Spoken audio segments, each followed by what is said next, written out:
We're back now. Time now for News Talk. We're joined by Larry Sharp, the Libertarian candidate for governor, and got a couple questions for you. So let's start right from the top. I love it. Okay, so let's start with what would you do for Utica and the surrounding area? What is your goal for this It's funny, you see, area? I'm wearing my Utica shirt, that. absolutely, splattered in pink paint, right? And I'm doing that on purpose.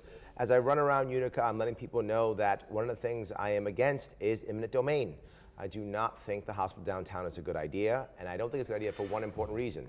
It is taking people's property away and giving it to some other private entity. It's wrong and shouldn't be done. So I'm against the hospital. You're not against the hospital itself being downtown, you're against the process by which it's Absolutely happening. correct, yes. As a governor, it's not my job to know where each hospital should go. In fact, as a general rule, as a governor, what I'm going to do is, if you want a certificate of need, I'm going to say yes, unless you're using eminent domain, because I want to open up the idea of more people being able to give more services to more people.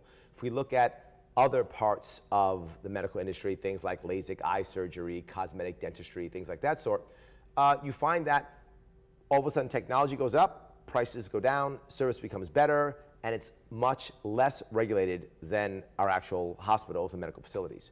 I want to kind of follow that model to give more people access, to give more people the ability to have what they want, what they need. The issue I have with the hospital is, if it's a great idea, and I've heard that many times, people tell me, Larry, it's a great investment. It's a great investment. I hear that often. Mm-hmm. If that's true, why do we require $300 million of taxpayer money to make that happen? If it's such a great investment, you would think there'd be a bunch of people who'd be happy to throw their money behind it. It's not true. Let's talk about Nano Utica. It has not panned out the way I think the governor or the state or any official thought Wait, a government plan not work out well? That's never happened before. I'm shocked. So my question to this is, now it is built. The infrastructure is all there. Sell it for $1, just like DeWitt. I'm kidding. But no, I mean, this is a problem that we keep having again and again and again. And when are we going to learn? It's not about having government decide who wins and who doesn't win. This is a problem. If it's a good investment, let somebody begin to invest, right? We have it now. What's the best bet? Let's try to lease it. To the best of our ability, whatever we can lease, let's lease. If we have an actual asset, I talk about it all the time with bridges and tunnels and roads. If the state has an asset, if we can lease naming rights, if we can lease usage, if we can lease it some way to, look, I'm a businessman. So I'm looking at having an asset, how do I make money from that asset? If we can make money from it, great. If we can't, you gotta dump the asset.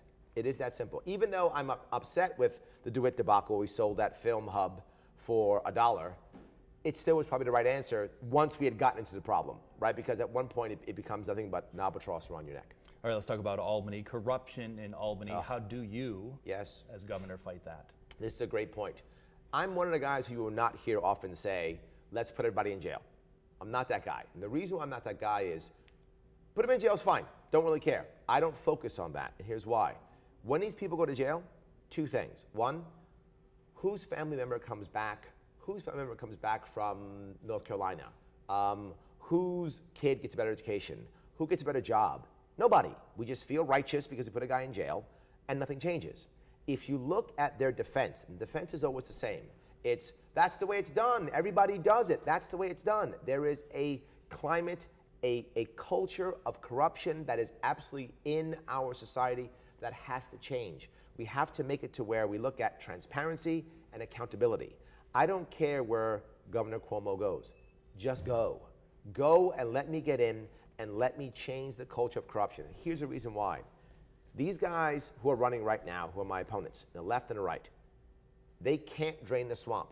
They live in the swamp. They can't break the establishment. They are the establishment. How would you then, because once they are you're literally, in Albany, they are career politicians. Once you're in Albany, you're going to be working with some career politicians. Absolutely. How are you going to work on both sides of the aisle? Absolutely. It's not just both sides of the aisle. I will, of course. Here's the issue. I am all about counties being counties and people being people and regions being regions. I don't want Albany to be the iron fist, which is what it is now, right? His Majesty wins, he shakes his iron fist, and he imposes his will upon the masses. That's a bad idea. I want to let counties be counties and regions be regions. So there will be regions that are going to be more conservative and some that are more liberal, and I'm okay with that. I want transparency. I don't want the crony capitalism that we have now. Remember something, I don't have a career to protect. I don't have people I have to pay back. My average donation is $85. I raise over $250,000 on $85 donations. I don't have big insert thing here to pay back. They all do. They have people to pay back and cronies to keep happy. I don't have that. So when the bullies come to me and try to say, Governor Sharp, you better do X, Y, and Z, I can laugh at them. I don't care. If I don't get elected next time, I go back to work.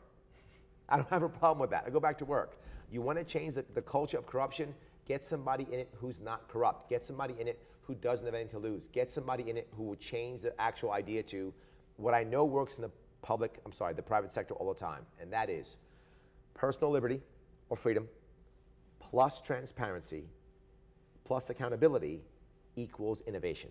That happens every single time. We can bring that to government also. Here in upstate New York, we have a large rural area. Yep. Broadband seems to be an issue, or Yep. lack thereof. What Sure. would be your plan to have that happen Yeah, in rural this is areas? a bigger problem, right?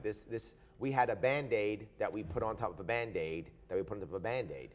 I have an idea. Let's make this a better place to live in general. Let's get more people up here. Let's open ourselves up to having more people be up here so that people want to actually get broadband up here, right? What's happening But I'm talking about a farmer. A farmer doesn't want tons of neighbors. I know Correct. in my family, for example, rural upstate New York, they like not having neighbors, but Yes. they'd also like some broadband. Yes, absolutely. So we have to make it to where it's valuable for someone to actually do that, right? So how can we do that? Several ways.